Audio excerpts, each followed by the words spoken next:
Boa noite, irmãos, a paz. Boa noite a todos. Irmãos, estamos na véspera do Carnaval e uma das palavras, uma das coisas que quero despertar a igreja, que há mais de 20 anos, há muito tempo atrás, desde que a gente assumiu aqui esse salão da igreja, Deus nos colocou aqui, tudo tem sido profético nas nossas vidas aqui. Deus havia falado para nós, praticamente isso aí, não é falar o nome de Deus em vão, mas Deus falou comigo que não era para sair da cidade no período do Carnaval. Eu sei que tem muitas igrejas que viajam, retiro, passeio para cá, para lá no período do Carnaval, mas há uma palavra de Deus para essa igreja, para não sair daqui, e tem sido coluna espiritual para essa cidade. Então, uma das razões pelo qual Deus havia colocado no nosso coração para esse congresso profético, ou melhor, como é que é?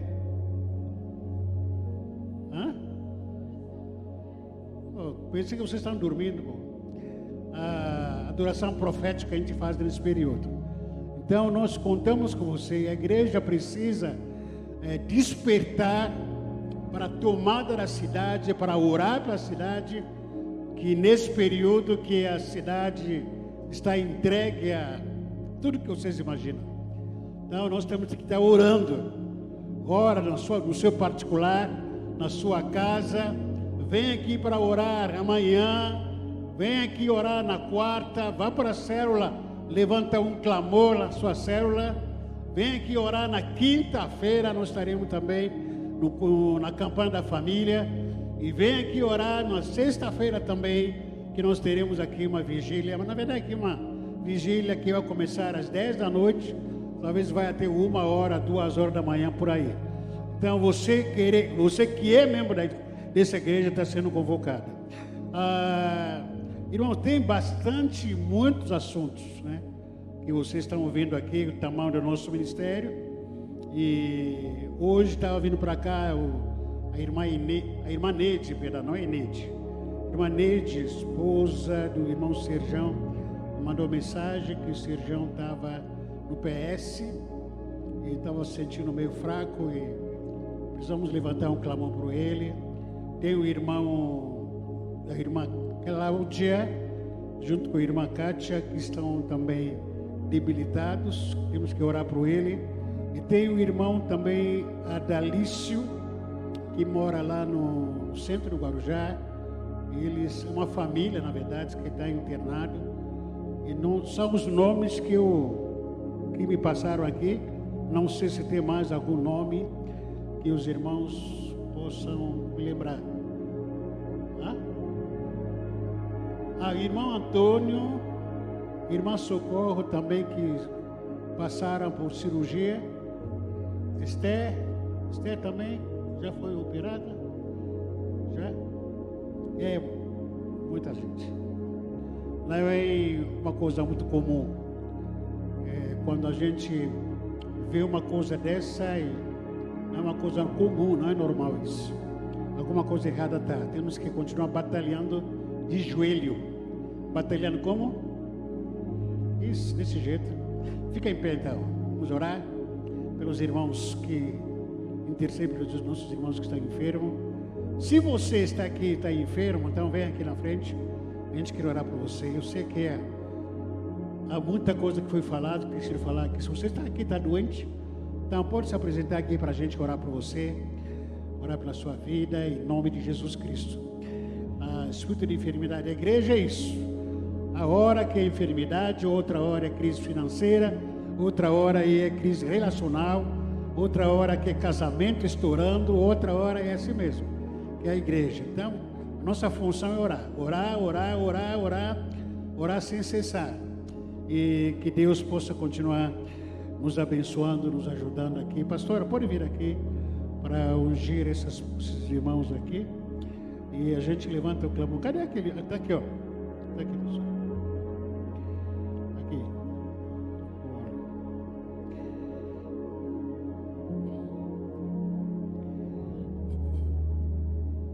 Levanta suas mãos, concordando com essa oração, vamos clamar. Se você se lembrar de algum irmão que não foi citado aqui, ora por ele também, são os nossos irmãos, é a igreja do Senhor. E Pai, em nome de Jesus, nós, em obediência à Tua palavra, nessa noite, Senhor, nós estamos levantando oração, levantando clamor, porque Tu és um Deus onipresente, Deus onisciente, onipresente. O Senhor está onde cada irmão, cada pessoa que Te invoca. Pedimos em nome de Jesus que haja um mover sobrenatural para curar essas pessoas que se encontram debilitadas, enfermas e doentes. Nós cremos, por isso que oramos, Senhor Deus. Em nome de Jesus, profetizamos cura, tanto quanto para esses irmãos que estão aqui, como aqueles que estão nas suas casas, aqueles que estão internados, aqueles que estão se sinagoga no PS. Pedimos em nome de Jesus, Santo Espírito, move a Tua glória. Repreendemos toda dor, todo espírito de morte, que sai no nome de Jesus. Amém, amém, amém, assim seja. Deus abençoe. E pode se sentar. O irmão Edgar falou. Ontem nós tivemos uma reunião de pastores lá na sede e fiquei triste quando soube que esse ano só tem 2 candidatos para CTMP. Fiquei triste, porque há mais de 20 anos que eu dou aula, dava aula no centro de treinamento. Eu sei como é que é.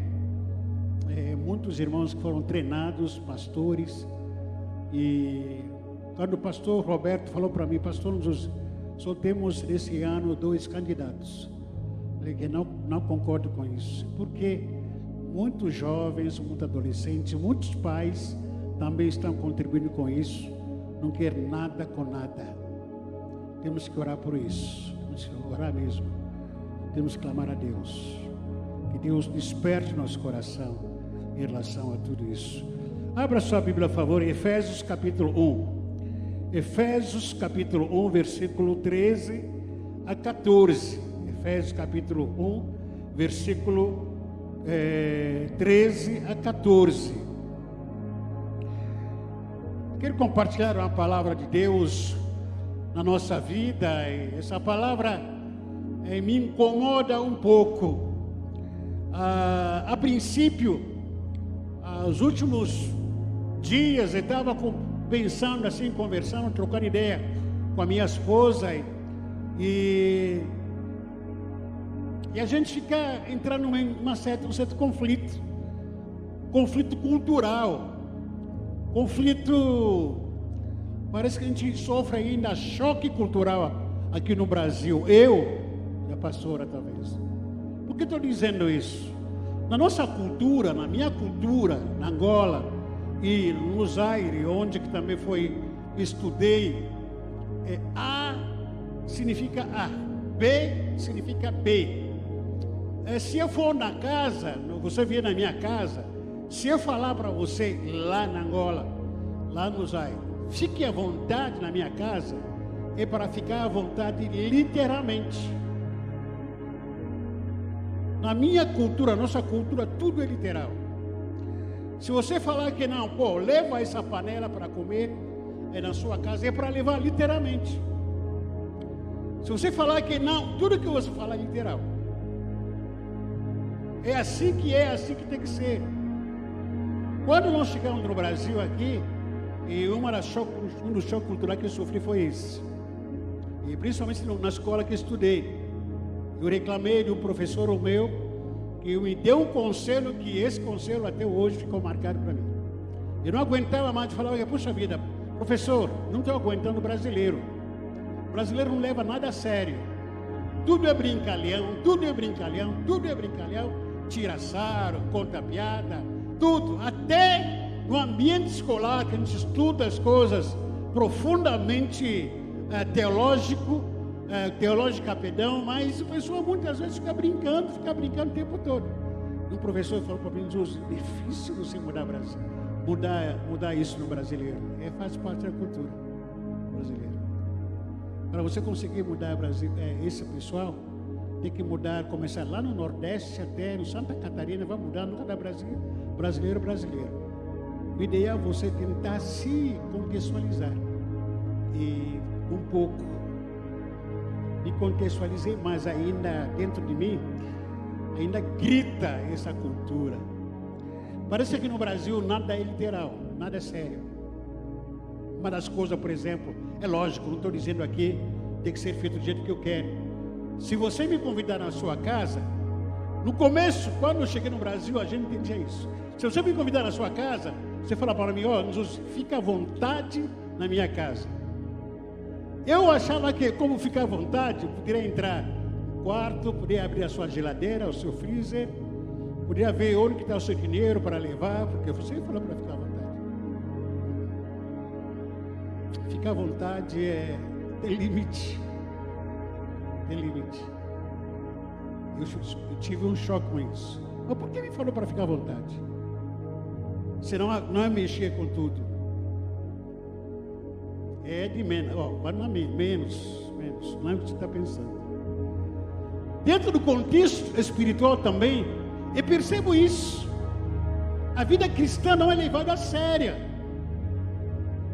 A vida cristã no Brasil nem sempre é levada a sério. Talvez esse é um choque que sofro um pouco. Algum irmão uma vez me falou, pastor, não fica levando tudo a radical. Parece que estou sendo radical. Eu falei que não estou sendo radical. É que a palavra de Deus é assim. Ou você A, B, B. Não existe menos A. Não existe menos B. Não existe mais ou menos. Ou é, ou você não é. Isso que eu entendo da palavra de Deus. Eu, nas minhas orações, meditando e lendo, enfim, eu quero compartilhar um pouco o que é autêntico, o que não é autêntico. O que é verdadeiro e o que não é verdadeiro. Aqui em Efésios capítulo 1, versículo 13 a 14, o apóstolo Paulo escreve: quando vocês ouviram e creram na palavra da verdade, o evangelho que os salvou, vocês foram selados em Cristo com o Espírito Santo da promessa. Repita comigo: eu fui selado. Está fraco? Eu fui selado no dia que eu aceitei a palavra do evangelho. Eu fui selado com o Espírito Santo. Amém? Fomos selados com o Espírito Santo, que é a garantia da nossa herança até a redenção daqueles que pertencem a Deus, para o louvor da sua glória. Queridos, a Bíblia está nos afirmando que um dia que você ouviu e aceitou a palavra do evangelho, a pregação que foi pregada, não importa se foi numa igreja, se foi numa célula, ou individualmente falando, você ouviu a palavra do evangelho. Quando você aceitou a palavra do evangelho, entrou em você o Espírito Santo de Deus, selou você. Esse selo significa a garantia do que Deus está em mim, a garantia que Deus está com você, todos os dias, todas as horas, não importa as circunstâncias, mas Deus está com você. Sim ou não? A partir desse momento, a partir daí, Deus começou a morar em mim. O Espírito Santo começa a habitar em mim de uma forma definitiva. O Espírito Santo não começou a habitar em mim naquele período que eu entreguei a minha vida para Jesus. Depois, por algum tempo, ele viajou. Não existe isso. O Espírito Santo não toca em você nessa noite. O Espírito Santo está em mim. Eu estou cantando, estou adorando, eu estou ouvindo a palavra de Deus. no final do culto, ele fica aqui, ou ele sai, aí você vai viver na vida que você quer. Não, não. Desde que você entregou a sua vida para Jesus, o Espírito Santo habita em você. Vai terminar essa reunião aqui, mas o Espírito de Deus, a presença de Deus, ela continua com você, todos os dias, todas as horas, não importa as circunstâncias, não importa o lugar, o Espírito Santo está com você. A partir desse momento que o Espírito Santo habita em mim, a quem pertence o seu corpo? Veja a resposta em 2 Coríntios capítulo 1, versículo 22.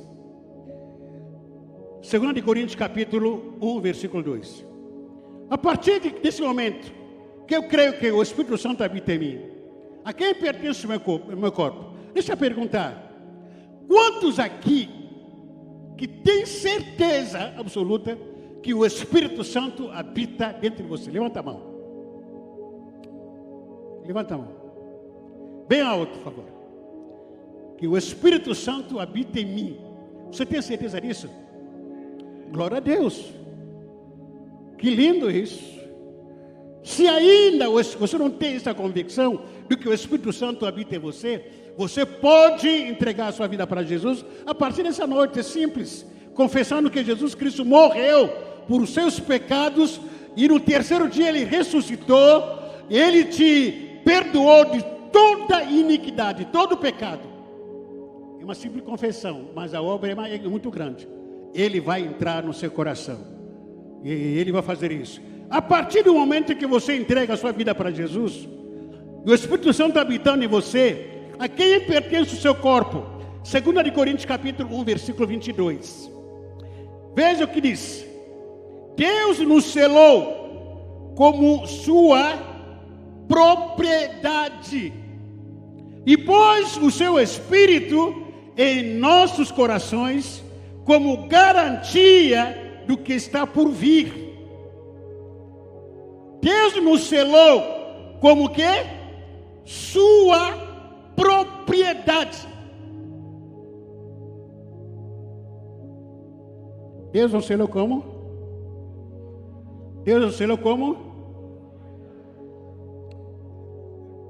Se você tem o Espírito Santo de Deus que habita em você, então você se tornou como propriedade do Senhor. Ou, em outras palavras, o seu corpo não é mais seu.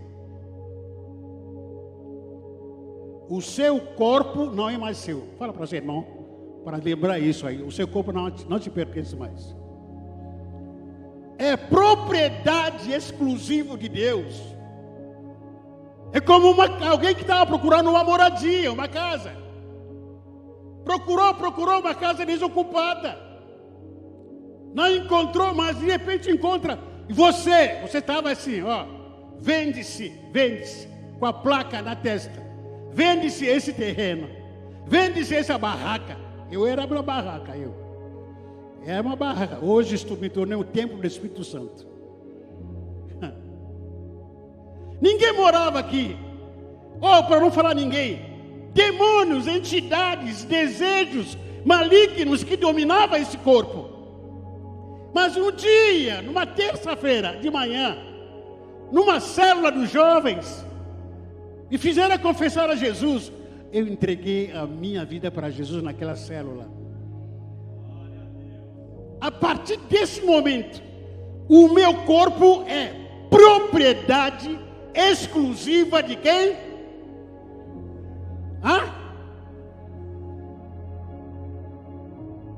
O seu corpo não é mais seu.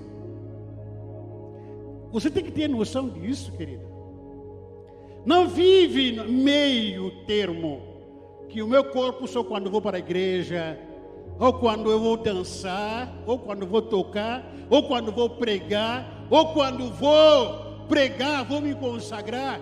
O seu corpo, 24 horas, não é mais seu.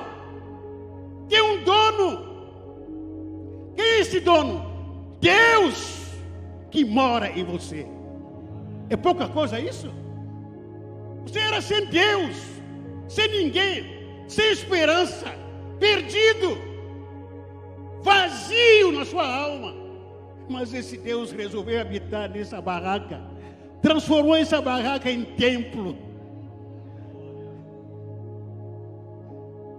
Que alegria!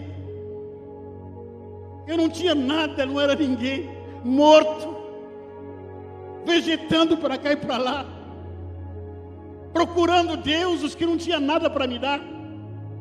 Mas um dia Deus olhou com a sua graça, com a sua misericórdia: eu vou morar dentro de você. Me permite, eu vou morar dentro de você. Fala que o Senhor seja bem-vindo. Ele entrou, tirou toda a sujeira, tirou toda a mazela, tirou toda a enrolação, tirou tudo que não prestava. Hoje sou um templo lindo do Espírito Santo de Deus. Esse Deus habita em mim. Esse Deus habita em você, irmão? Esse Deus habita em você? Esse Deus habita em você? Você é um templo do Espírito Santo. Esse corpo não te pertence mais. Para de ficar abusando. Porque eu sou livre. Livre de quê? Eu faço com o meu corpo o que eu quero. Tá. Quando você não entregou ainda a sua vida para Jesus, quando o Espírito Santo não habita ainda em você, você é livre para fazer o que você quer com o seu corpo. Mas a partir de que o Espírito Santo entrou em você, antes de você tocar, fazer qualquer coisa com o seu corpo, pergunta ao Espírito Santo: você me permite fazer barba? O Espírito Santo me permite fazer tatuagem de caveira aqui? O Espírito Santo me permite colocar piercing nos lábios? Me permite? Porque o corpo não é seu, aliás, não é meu, mas de quem? O Espírito Santo me permite usar essa roupa? Pergunta para ele. Não é regra, não é religião, é porque o corpo não é mais seu. Tem que pedir licença ao Espírito Santo de Deus. Não pode viver de qualquer maneira. Hoje vou falar daqui a pouco sobre isso. Qualquer orientação, qualquer conselho que os pastores derem, há uma regra, é religião. Ontem estávamos na reunião de pastores. Aí no final o pastor Nito chamou os aniversariantes lá na frente. Aí só todo mundo foram e tal. E tinha um pastor que estava lá de bermuda. Até lá na frente. Ele procurou procurar algum pastor para orar. Tá? Falei que não vou chamar esse pastor aqui, não vou falar o nome, porque estava avacalhado. Falei que Jesus amado, é sério? É sério? Você quer cultuar a Deus de qualquer maneira, usar roupa de qualquer jeito, a qualquer lugar, de qualquer maneira? Minha esposa estava falando para mim, foi no fórum, lá no Guarujá, com o Michel. Estava de camiseta ou de regata? Estava de bermuda. Proibido entrar de bermuda. No fórum. Foi tirar algum documento. Proibido entrar de bermuda. Não pode. Agora aqui, pode vir de regata, de bermuda, pode vir de sunga, pode vir de cueca, porque a gente é livre. Irmão, para de brincar com as coisas de Deus. Para de ficar relativizar aquilo que não é relativo. As coisas de Deus são sérias. Deus nos leva a sério. O seu corpo é templo do Espírito Santo de Deus. Não mais te pertence. Depois que o Espírito Santo começou a habitar em você, o seu corpo se tornou propriedade de Deus. O meu corpo se tornou o quê? Propriedade de quem? Agora, para que serve a propriedade de Deus? Vamos lá, em 1 de Pedro, capítulo 2, versículo 9 a 10. Para que serve a propriedade de Deus? 1 de Pedro, capítulo 2, versículo 9 a 10.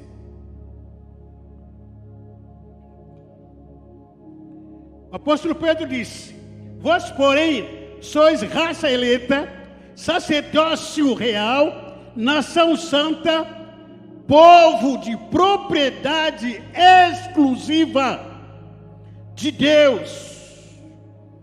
Repita comigo: eu sou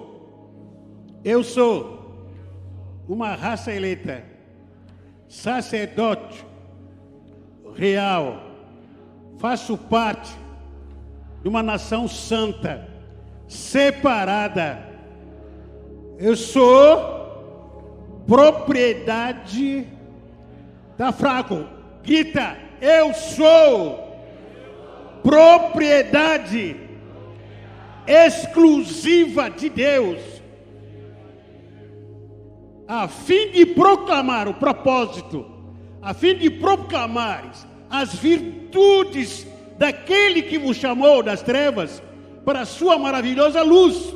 Versículo 10: vós sim, que antes não erais povos, mas agora sois povo de Deus, que não tinhas alcançado misericórdia, mas agora alcançasse misericórdia.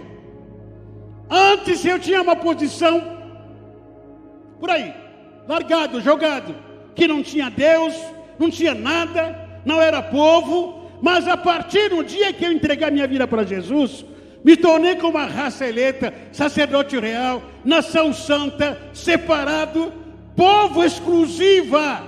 A exclusividade é para Deus. Sabe o que significa isso? Deus em primeiro lugar no meu corpo, Deus em primeiro lugar na minha vida. Em primeiro lugar não é a pastora, em primeiro lugar não é eu na vida dela, mas em primeiro lugar é Deus na minha vida, no meu corpo. Em primeiro lugar não é meu namorado no meu corpo. Em primeiro lugar não é meu pastor no meu corpo. Em primeiro lugar não é a minha namorada, o meu culto. Como é que é? Crush. Michel, cadê tu? É crush que chama? É crush. Michel me ensina essas coisas. Não é crush. Não sei se é crush. Mas em primeiro lugar é Deus na minha vida. Na minha vida. Porque a exclusividade é dele. A exclusividade no meu corpo. Não a minha esposa, não a pastora Eliana. Mas quem é? Quem é? Isso precisa estar conscientizado na sua vida. Vivido na sua vida. Não é uma coisa simplesmente teórica. Não, eu acho que li isso. Não, é uma coisa que você precisa viver todo dia, toda hora. A exclusividade do meu corpo é de Deus. A exclusividade da minha vida é Deus. Ah, pastor, está exagerando. Então, vamos continuar aqui. O propósito dessa propriedade de Deus na minha vida, que é a minha vida, primeiro, não posso sofrer desvio de função. Quando o meu corpo é propriedade exclusiva do Senhor, ele tem um propósito. Eu não posso realizar, viver com desvio de função. O que é desvio de função? Deus fez o meu corpo como exclusividade dele, mas eu não faço. Não vive o propósito dele. Esse corpo, a minha vida, exclusividade de Deus. Mas o que eu vivo? Nada. Eu não faço nada. Eu não vou na igreja, eu vou quando eu posso. Eu vou orar quando eu posso orar. Eu vou evangelizar quando me der vontade. Eu vou me santificar quando me der vontade. Eu vou na palavra, quando vou ler a Bíblia, quando me der vontade. Eu só vou fazer a vontade de Deus de vez em quando. Eu não posso também exagerar. Você, com o seu corpo, você sofreu o quê? Desvio de função. Que o seu corpo não está realizando ou vivendo o propósito pelo qual o Espírito Santo mora nele. Como propriedade exclusiva de Deus, você não faz nada para Ele, não adora, não serve Ele. O Espírito Santo habita em você, mas o que você faz com o Espírito Santo que habita em você? Porque o propósito do Espírito Santo, fazer o meu corpo como propriedade exclusiva dele, é para proclamar o Evangelho, é para fazer a obra, é para fazer aquilo que ele quer, não aquilo que eu quero, é para obedecê-lo 100%, não é 99,9%. Ou eu sou 100% de Deus, ou não sou nada. O propósito dessa propriedade de Deus, primeiro, não pode sofrer desvio de função. Não pode viver fora do propósito. Primeiro, para proclamar as virtudes daqueles que nos chamou das trevas. Esse é o propósito. Segundo, como Jesus tratou da sua propriedade quando sofreu desvio de função. Vamos tentar trazer assim, não literalmente, mas como exemplo. O que aconteceu em Mateus capítulo 21, versículo 12 a 13. O que diz aí? Jesus entrou no pátio do templo, expulsou todos que compravam, vendiam naquele lugar, derrubou as mesas dos que trocavam dinheiro e as cadeiras dos que vendiam pombas. Versículo 13 diz: nas escrituras sagradas está escrito que Deus diz o seguinte: a minha casa será chamada de quê? Sabe por que Jesus Cristo, segundo o propósito, sabe por que a sua vida se tornou propriedade exclusiva de Deus? Para que essa propriedade exclusiva de Deus se torne a casa de oração. É casa de oração. O seu corpo tem que ser casa de oração. Mas não tem sido casa de oração. Tem sido o quê? Negócio de dinheiro. Fica fazendo câmbio financeiro no seu coração. O que quita mais é o dinheiro no seu corpo. Quando Jesus ele entra no pátio do templo, ele ficou bravo. Uma das raras vezes que Jesus ficou bravo. Por quê? Aquela casa que era propriedade exclusiva dele, tinha sofrido desvio de função. Ao invés de ser casa de oração, o pessoal levava porco lá, levava bicho, trocava câmbio, trocava dinheiro. E assim também tem sido o nosso corpo. Quando ele perde desvio de função, será que Deus fica feliz com isso? Ao invés de se tornar uma casa de oração, o que passa na nossa mente? Interesse escuso. O que passa na nossa mente? Interesse egoísta, soberbo. Eu estou falando aqui, tem gente que está no celular, que não está nem aí. O que passa na nossa mente? O que a gente faz dentro de nós? A gente acumula mágoas, ódio, tudo que não presta no nosso coração. Porque o corpo está se desviando da sua função de ser o que? Propriedade exclusiva de Deus. Não está servindo Deus, está servindo a carne, está servindo o carnaval, está servindo demônios. Tu acha que Deus está feliz com isso, com o seu corpo? Quando perde o desvio de função? A minha casa, diz o Senhor, será chamada casa de quê? Mas vocês a transformaram num esconderijo de ladrões. O seu corpo se tornou esconderijo de ladrões, ao invés de ser casa de oração. É isso que o Senhor está dizendo, porque o seu corpo, a sua vida, está fora do propósito, está fazendo aquilo que Deus não quer que tu faça, mas por causa do seu desejo, por causa das suas vontades, você quer fazer tudo que não agrada ao Senhor. Pior, se justificando também. A segunda missão do Espírito Santo é revelar o seu propósito na nossa vida. Joel capítulo 2, versículo 28 a 29. A segunda missão do Espírito Santo na minha vida é me revelar o propósito dele. Joel capítulo 2, versículo 28 a 29.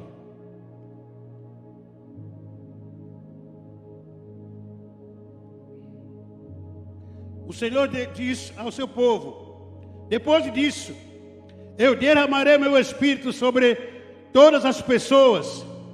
Os filhos e as filhas de vocês anunciarão a minha mensagem.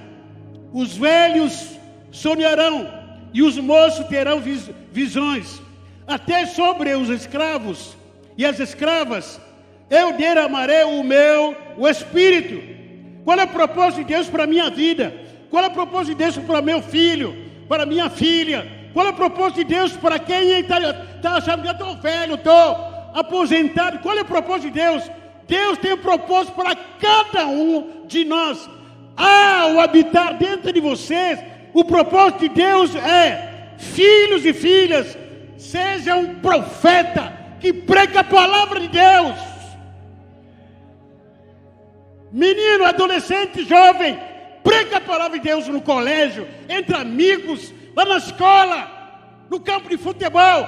Não é só para jogar futebol. Abra a sua boca, Deus vai te capacitar para pregar a palavra de Deus para os seus amigos, para os seus colegas, em nome de Jesus.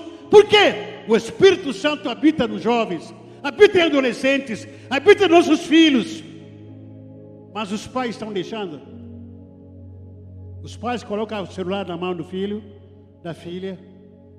Os pais estão preocupados mais com o namoro da filha ou do filho. O que aconteceu?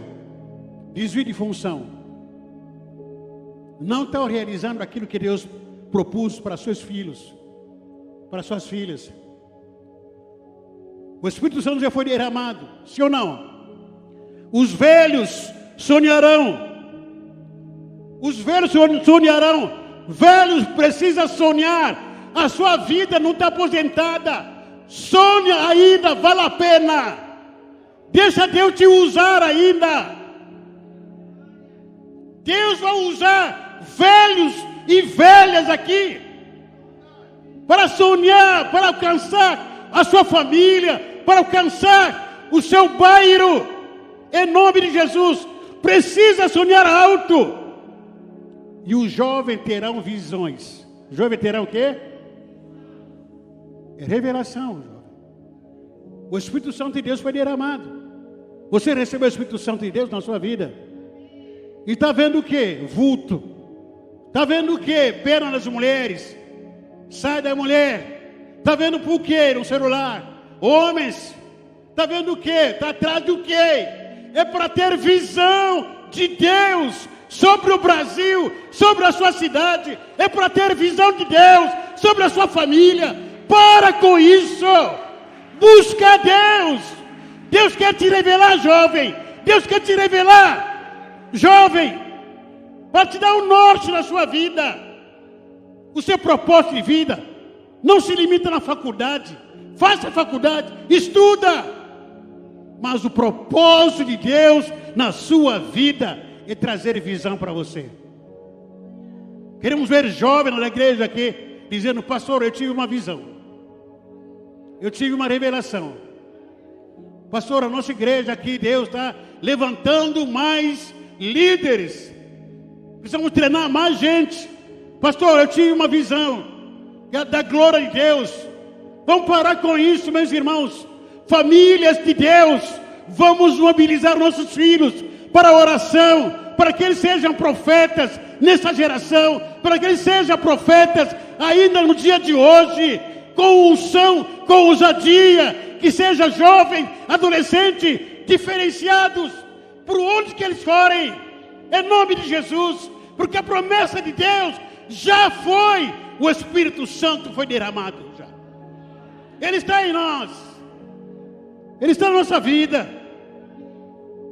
Os pais muitas vezes estão empurrando jovens em coisa que não presta. Jovens fazem isso. Irmãos, que eu ouço, o que eu ouvo aqui, não está em gibi. Os pais perderam a visão da família. Preocupado com o outro. Não pode falar nada com a minha filha, porque senão ela vai sair de casa. Não pode tocar nele. Não pode. Não, porque meu filho me mandou, porque minha filha me mandou. Tem que seguir o meu filho, porque está indo. Ela não quer mais vir para a igreja. Tem que ficar com ele em casa. Irmão, no dia que Benito, Vitória, Michel me tirar da igreja, estou lascado. Eu não sou pai.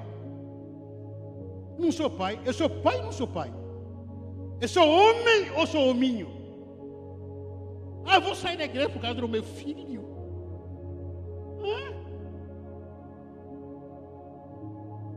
Filho manipulando os pais.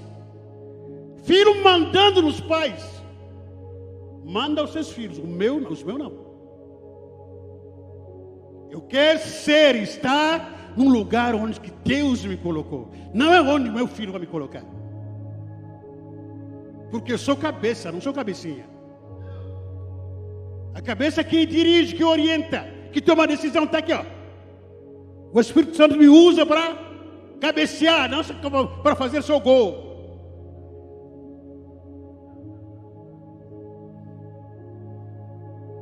Por que nós temos que ser uma geração que profetiza com visão, com revelação? Porque o próprio Jesus Cristo, ele demonstrou obediência ao propósito. O próprio Jesus, ele foi obediente ao propósito de Deus, ao propósito do Pai para a sua vida. Lucas capítulo 4, versículo 18. Lucas 4, versículo 18.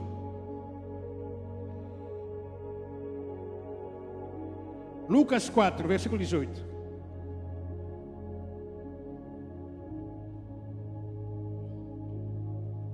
O Espírito do Senhor está sobre mim.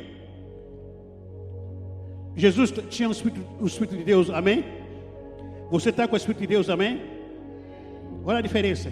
O Espírito do Senhor está sobre mim. Por quê? Qual é a razão? Porque Ele me ungiu, me capacitou. Para quê? Para que o Espírito Santo está em você? Para que o Espírito Santo está em você? Para que o Espírito Santo está em você, meu querido? E está levando? Está levando? Qual é o propósito? Qual é a razão pelo qual o Espírito Santo estava em Jesus? Veja aqui na Bíblia. O Espírito Santo está sobre mim, porque Ele me ungiu. Para quê? Propósito. Para pregar o quê? As boas novas aos pobres. Ele me enviou para proclamar liberdade aos presos e recuperação da vista aos cegos, para libertar os cativos. Meu irmão, você tem o Espírito Santo de Deus? Olha para mim. Tem o Espírito Santo de Deus, você? Desculpa a expressão. Talvez o seu Espírito Santo, talvez o Espírito Santo que está em você está paralítico. Ou está gordo demais, não faz mais, não faz nada, está cansado. Se o Espírito Santo de Deus habita em mim, habita em você, Ele te enviou para pregar as boas novas, orar para os enfermos, libertar os oprimidos. E quando você faz isso? E quando você faz isso? Irmão, aquilo que falei no começo é incoerência. Você tem o Espírito Santo de Deus? E faz o quê? Faz o quê? Quando? Não vejo. Não.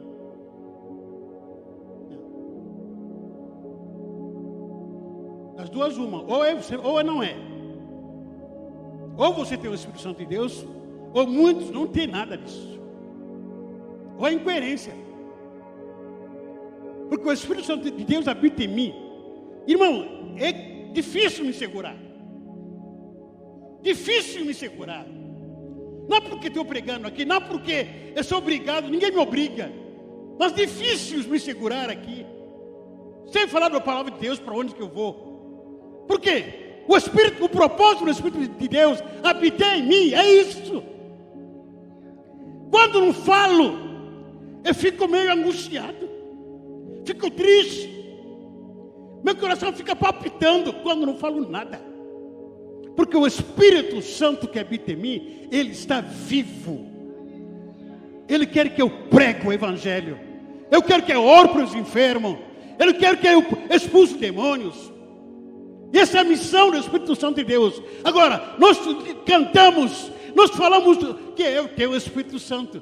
Faz o que o Espírito Santo na sua vida, meu querido, amado irmão? Faz o quê? Demonstra que você tem o Espírito Santo. Me dá evidência que você tem o Espírito Santo de Deus. Algumas evidências, só uma só. Que você tem o Espírito Santo de Deus. E mostra. Mostra. Afirmamos ter o Espírito Santo de Deus. Cantamos ter o Espírito Santo de Deus. Pulamos que tem o Espírito Santo de Deus. Me dá uma evidência, só uma. Ah, porque pastor, eu caio no chão. Jesus não caiu no chão aqui não. O que ele fez? Pregou. O que ele fez? Ele ficou caído no chão. Ah, porque Jesus dançou. Não estava dançando aqui. Ele afirmou: o Espírito do Senhor está sobre mim. Para quê? Pregar. Para quê? Pregar. Para quê? Ele me capacitou para orar, expulsar demônios, libertar os cativos. Propósito. O resto é conversa. Se o Espírito que nós afirmamos, que você afirma dentro de você, que está dentro de você, se não realiza essa obra, irmão, aceita Jesus. Ele começa tudo de novo. Ainda é tempo. Ainda está na hora de você recomeçar tudo a zero e invocar o nome do Senhor Jesus na sua vida, porque tem coisa errada. Domingo passado eu desafiei a igreja aqui. Algum de vocês não estava. Pelo menos esse ano consegui levar uma pessoa para Jesus, como evidência do que você tem o Espírito Santo de Deus. Sou uma pessoa. Se levar segundo, aliás, dois, lucro. Porque, irmão, não posso me conformar. Não dá. Não dá.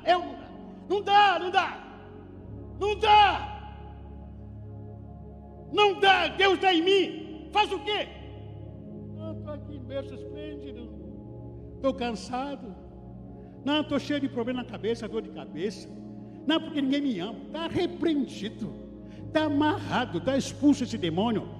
Irmão, o Espírito Santo está em mim. Não dá. Para mim não dá. Eu fico perguntando, que espírito que o povo tem? Entregou a sua vida há 1 ano, há 2 anos, há 3 anos. Afirma que tem Deus no coração, mas continua a mesma coisa. Nunca levou nenhuma alma de um gato, nenhuma alma de um mosquito para Jesus. Nunca pregou. Se gaba, eu conheço a palavra, eu prego. Deus fala comigo. Irmão, conta outra. Me dá evidência. Me dá evidência que você tem Deus. Mostra-me que você tem o Espírito Santo de Deus. O resto conversa. Agora, se é para começar, eu te aconselho que ele comece tudo de novo. Ainda tem tempo. Quem tem o Espírito Santo deve dar fruto. Quem tem o Espírito Santo deve dar o quê? Fruto. Não dá, não tem como pensar diferente. Não dá. Não me convence. Que tem o Espírito Santo de Deus. Cadê fruto? Pastor, mas Deus sabe tudo. Deus sabe que você é safado, mentiroso. Quem tem o Espírito Santo de Deus deve demonstrar, dar fruto. Mateus capítulo, último versículo aqui. Mateus capítulo, último texto. Mateus capítulo 7. Versículo 15. Mateus capítulo 7.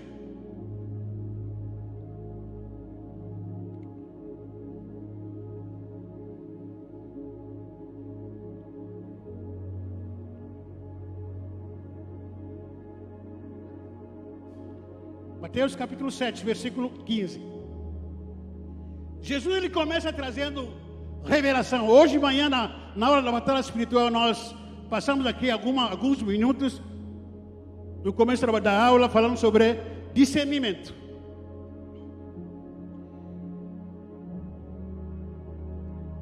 Versículo 15 diz, Mateus 7, cuidado com os falsos profetas, que vêm a vós disfarçados em pele de ovelha, mas interiormente são lobos devoradores. Primeiro aqui, que nós temos que ter discernimento desse momento que nós estamos vivendo. Você tem que ter discernimento para você entender o que está sendo ensinado hoje em dia, o que está sendo pregado, profetizado hoje em dia, até se usando banalmente o nome de Deus. Tem que tomar muito cuidado. Triste realidade que a gente está vivendo hoje.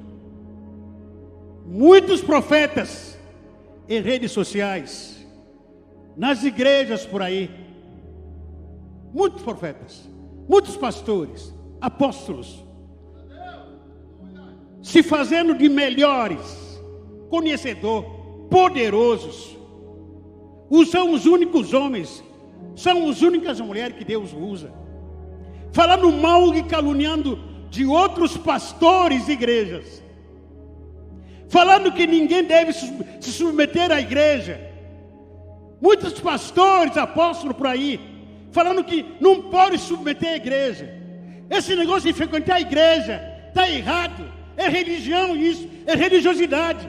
Não pode se submeter ao pastor. Ouço alguns vídeos, pastores falando mal de outros pastores, igrejas falando mal de outras igrejas. Me entristece muito. Outros pastores, outros líderes falaram mal que aquela igreja dá dízimo. Dízimo não é bíblico. Tudo isso é religião. O pior de tudo, irmãos, os urubus espirituais, os urubus gospel, aqueles que não querem se comprometer com a verdade, acabam indo atrás do evangelho fácil. Dizem amém para aqueles pastores, igrejas, que estão pregando heresias, que ficam falando mal de outros pastores. Hoje em dia, meus irmãos, o que está traindo muitas vezes os seguidores? O que é? É um pastor falando mal de outro pastor. Joga na rede social. É uma igreja falando mal de outra igreja. Atrai crente, atrai seguidores. É um falando mal de outra pessoa. Está traindo muita gente. O pior de tudo, muitos de nós seguimos. A gente fica falando amém, amém, amém, amém, aleluia. A minha opinião é religião. Isso aí não vale, não vale. Isso aí, a gente vai aplaudindo, seguindo todo esse herético.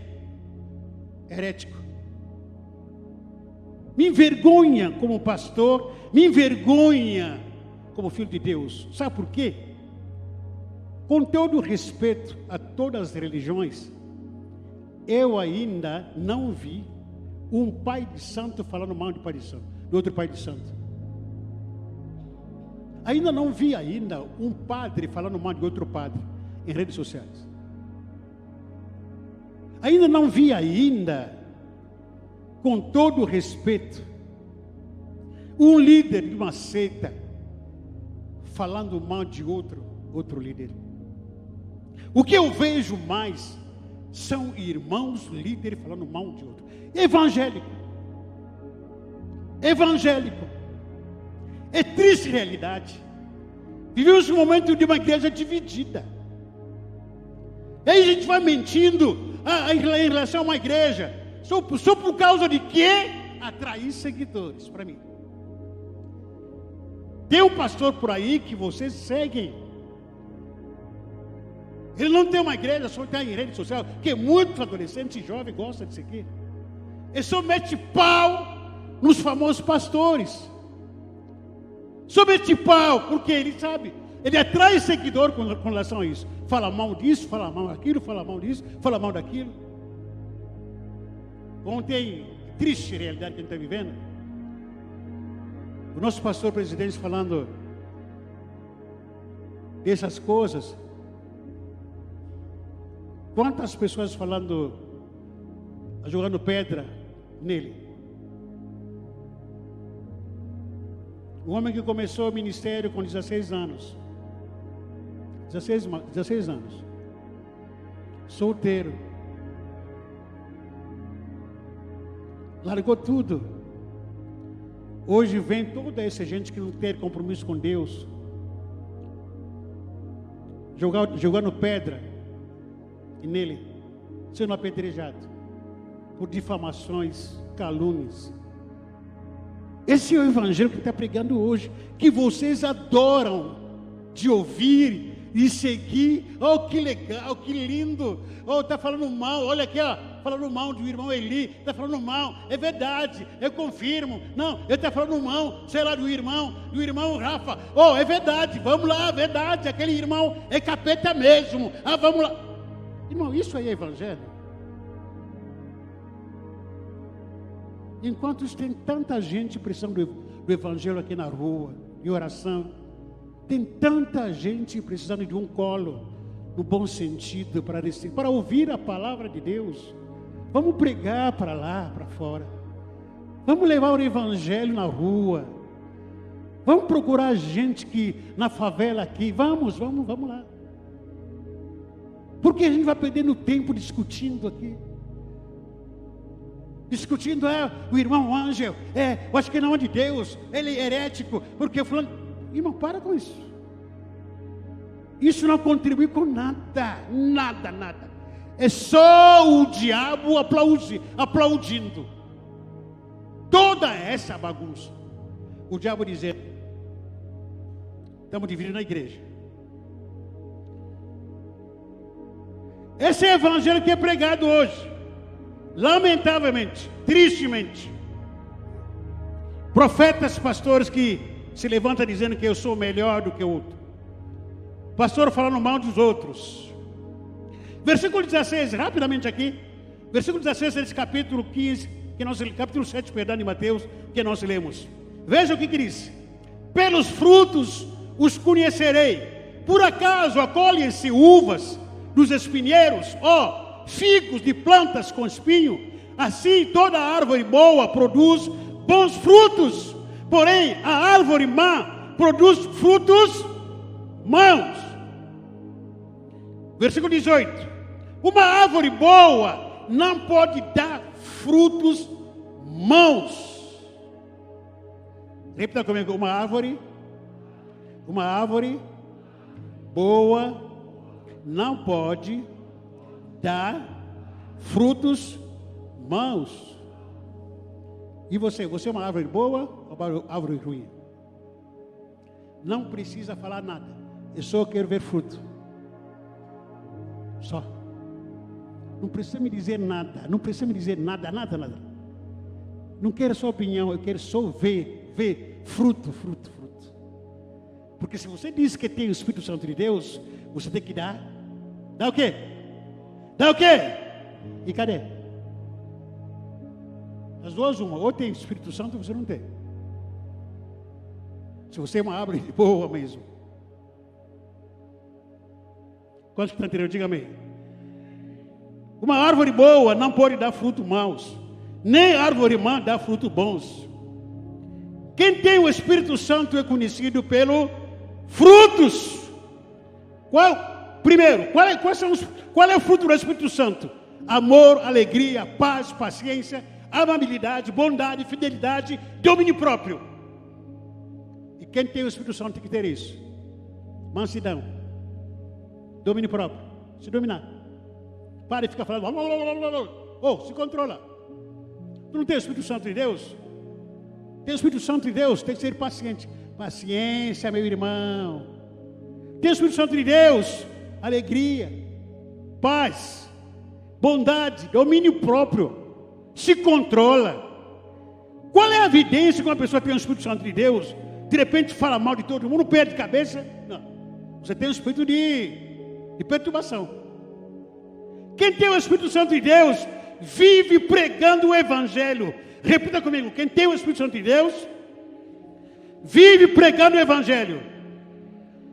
Se realmente você tem o Espírito Santo de Deus, você precisa ser impulsionado para pregar o Evangelho. Na sua casa. Ah, pastor, eu já preguei. Continua. Ora para a sua casa, pregando o seu Evangelho. Na rua, no trabalho. Para que Deus te colocou naquele lugar de trabalho com os incrédulos? Para que você seja missionário naquele lugar. Prega para os seus colegas. Lá no seu trabalho. Lá na praça. Em redes sociais. Ore pelos oprimidos. Ah, não estou me sentindo mal. Quero orar por você. Vem aqui. Lá no trabalho. Ah, estou me sentindo com dor. Eu vou orar por você. Posso orar? Chama o seu colega. Chama o seu irmão. Chama o seu vizinho. Vem aqui, vou orar por você. Porque o Espírito de Deus está em mim. Eu vou orar por você para ser curado. Quem deve orar? Sou pastor. Ah, vou chamar para o pastor. E você tem o quê? O espírito de demônio? É? Não faz nada? O espírito de preguiça? Pregue o Evangelho. Ora pelos oprimidos, pelos cativos. Vai atrás dos afastados. Vai para a célula. Não pode deixar de perder ou desejar de perder uma pessoa salva. O frontal está se afastando. Eu vou atrás dessa pessoa. Não é porque o pastor está me brigando, não. Mas é uma paixão que eu sinto no meu coração. Eu preciso salvar vidas. Eu preciso mostrar para Deus que tem o Espírito Santo de Deus. Mostra uma prova para Deus. Mostra uma prova para todos que admiram você como evangélico. Mostra uma evidência, fruto de que você tem o Espírito Santo de Deus. Prova para as pessoas. Falar só não basta. Não basta. Até o diabo fala. Até os incrédulos falam por aí: eu sou de Deus. Até por aí outras pessoas falam que são filhos de Deus. Mas não tem o Espírito Santo de Deus. Irmão, ou a gente é, ou a gente não é. Ou você tem, ou você não tem. Não consigo imaginar diferente. Não consigo. Terminando, o apóstolo Paulo está dizendo: não entristeçai o Espírito Santo de Deus, com o qual vocês foram selados para o dia da redenção. Não fazer o quê? Não entristecer. Será que o Espírito Santo está feliz com os frutos que você produz? Será? Pergunta para ele. Consegue perguntar? Espírito Santo, você está feliz comigo? O que você faz de diferente, como evidência do que você tem o Espírito Santo de Deus, com aquilo que o mundo faz? O que você faz na igreja que seja diferente do mundo, como evidência que você tem o Espírito Santo de Deus? Só ouvir no culto é prova do que você tem o Espírito Santo de Deus? Te pergunto. Não, porque todo mundo pode vir no culto, sempre precisa ter o Espírito Santo de Deus. Só dançar, nada contra os irmãos que dançam, outros aí que dançam. Só dançar na igreja é uma evidência de que você tem o Espírito Santo de Deus? Não, porque no mundo aí tem gente que dança. Tocar, cantar na igreja é evidência que eu tenho o Espírito Santo de Deus? Não. Não é evidência, porque no mundo aí canta até melhor, toca melhor. Não tem o Espírito Santo de Deus. Está conseguindo me entender? Está conseguindo pegar a visão? É só contribuir na igreja. É prova que você tem o Espírito Santo de Deus? Não. Porque tem gente por aí que tem ricos que dá dinheiro, contribui com obra social muito mais do que nós. É só palestrar, é evidência que você tem o Espírito Santo de Deus? Não. É só rezar ou orar, é evidência que você tem o Espírito Santo de Deus? Não é evidência. É só reunião de conversa, é evidência de que você tem o Espírito Santo de Deus? Não. Só isso, não. Podemos fazer tudo isso, mas com algo a mais. Unção, presença, que faz diferença. Algo que evidencia, diferente do mundo, que eu canto aqui, mas com a diferença. Ganho almas. Eu danço, mas ganho alma por causa da unção que é derramada sobre nós. E faz uma oração que mais ganhou alma. Por causa da unção que derramou de nós. O Espírito Santo que habita em nós não é calado, não é surdo, não é mudo. Ele me impulsiona para pregar. Ele me impulsiona para alcançar outras vidas. Se só trabalhar aqui na igreja, irmãos, isso não é evidência de que você tem o Espírito Santo de Deus. Não é. Não é. O que evidencia que o Espírito Santo de Deus está em você, aquilo que Jesus disse em Lucas, capítulo 4, versículo 18. O Espírito do Senhor está sobre mim, porque me enviou para pregar boas novas, para orar pelos oprimidos, libertar os cativos. A pergunta é, quanto cativo que você libertou ou tem libertado? Aonde você está pregando o Evangelho? Estou te perguntando. Dá prova, dá evidência dessa afirmação que você fez, de que você tem o Espírito Santo de Deus. Porque o julgamento virá. E quando virá, vai apertar muita gente. Diz o versículo 19: toda árvore que não produz fruto bom, será o quê? Será o quê?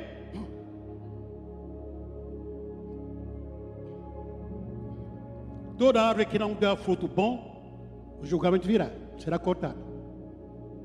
Não é que vou cortar. O dono da igreja, da seara. Versículo 20. Portanto, vós os conhecerei pelos frutos. Nem todo, versículo 21. Nem todo que me diz Senhor, Senhor, entrará no reino do céu. Mas aquele que faz a vontade do meu Pai, que estás no céu. Naquele dia, muitos me dirão, Senhor, Senhor, nós não profetizamos em Teu nome, em Teu nome não expulsamos demônios, em Teu nome não fizemos muitos milagres. Então lhe direis claramente, nunca vos conhecerei, nunca vos conheci. Afasta-se de mim, vós que praticais o mal. Fique em pé. Foi duro, né? Pega ingresso de volta. No final do culto. Vamos devolver seu ingresso. Porque você não merecia ouvir isso. Uma ova.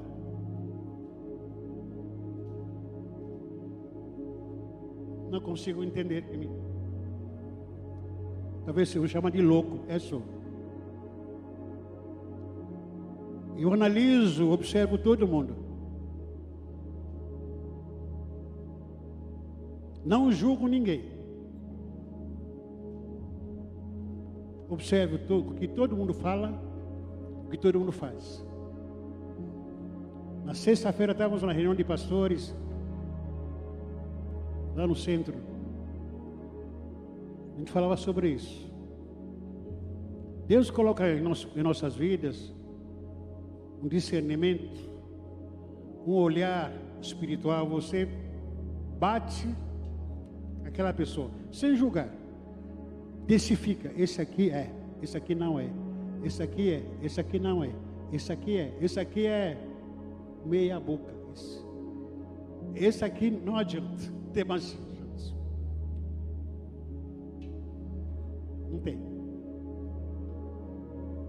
Ainda é tempo. Ainda é tempo de recuperar o tempo perdido. Feche os olhos.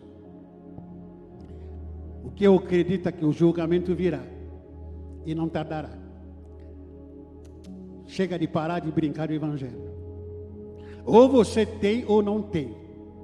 Ou você é ou você não é.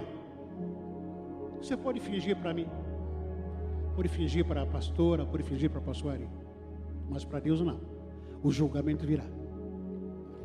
Toda árvore bom que não dá fruto será cortada.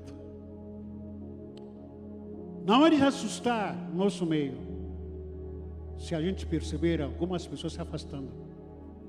Não estou julgando, estou dando nome aos bois. Não, esse eu não quero mais ficar na igreja. Não quero mais. Porque vou me afastar. Não, vou ficar um pouco afastado. Não, porque não é de estranhar. É porque o Espírito Santo está cortando. Está cortando, está cortando. Porque é uma árvore bom, mas não dá fruto. Ele está cortando. Quero orar com você. Quero orar para a sua vida. Sei que essa palavra Deus me deu é duro para mim, mas como profeta do Senhor, eu tenho que falar, abrir a boca e falar. Ou é não é, ou você se arrepende, ou você continua do jeito que está. Se você quiser oração, pode vir aqui na frente. Eu tenho o Espírito Santo de Deus. E esse Espírito vai me capacitar para evidenciar a manifestação da sua presença na minha vida. Eu não posso me calar. Eu não posso ser interrompido. Eu não posso viver além do propósito de Deus na minha vida. Não pode, não posso. Como também eu não quero ser cortado pelo Senhor. Eu não posso viver desvio de função na minha vida. Não posso. Eu quero viver o propósito de Deus na minha vida. Estou pronto de viver o propósito de Deus para mim e para a minha família. Sai do seu lugar, vem aqui na frente para a gente orar. Se quiser, pode vir. Se não quiser, não vem. Não vem, precisa vir. Se não quiser. Mas haverá corte. Haverá. Haverá corte, haverá. Ou a gente é ou a gente não é. Somos igreja evangélica. Para quê? Para fazer o que, igreja evangélica? Para quê? Cantar, dançar, comer coxinha no final do culto. Isso é ser igreja evangélica? Que não prega na rua, que não sai em lugar nenhum. Ser evangélico é isso? Que não incomoda o inferno. Isso é ser evangélico. Igreja evangélica precisa pregar e viver o evangelho. Igreja evangélica tem que ser igreja fora das quatro paredes. Se está mais preocupado só em panelinhas de sempre, as mesmas panelinhas de sempre. Em nome de Jesus, eu proíbo panelinha nessa igreja. Em nome de Jesus, sempre andando com as mesmas pessoas. Chama as novas, chama os incrédulos, chama, prega a palavra, atrai novas pessoas. Hoje o irmão estava dando aviso, é só um visitante. Um visitante. Se você não consegue trazer visitante na igreja, é porque você tem sido um mau vizinho, um mau familiar, parente, que você não consegue atrair ninguém para te seguir. Está com um mau testemunho, no mínimo. Quando você diz, eu vou na igreja, porque se for na sua igreja desse jeito, eu prefiro virar macumbeiro. Porque você é um mau vizinho. Porque você é um mau testemunho que você dá por aí. E ninguém quer te seguir. Vamos mudar essa história. Você quer mudar a sua história? Deus está aqui para transformar a sua história. Sai do seu lugar. Sai do seu lugar para a gente orar. Adora o Senhor. Adore, adore, adore, adore, adore. Adore, adore, adore. Adore, quiser vir aqui, vem aqui. Pastor Ari, vem aqui com a gente orar. Vamos orar. Vamos orar, vamos orar. Vamos orar, vamos orar. Não espera a corte chegar. A corte virá. A corte virá. Não espera a corte chegar. Ela virá. Ela virá. Vai cortar. O dono da obra vai cortar. Vai meter faca. E vai. Não espera para crer, para ver.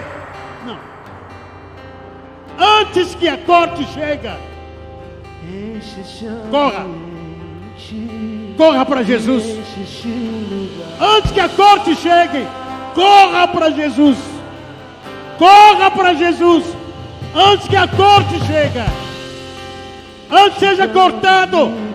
Vai nos braços. Vai nos braços do Senhor Jesus. Chorenabalai. Derecandalaba, chorenabalai.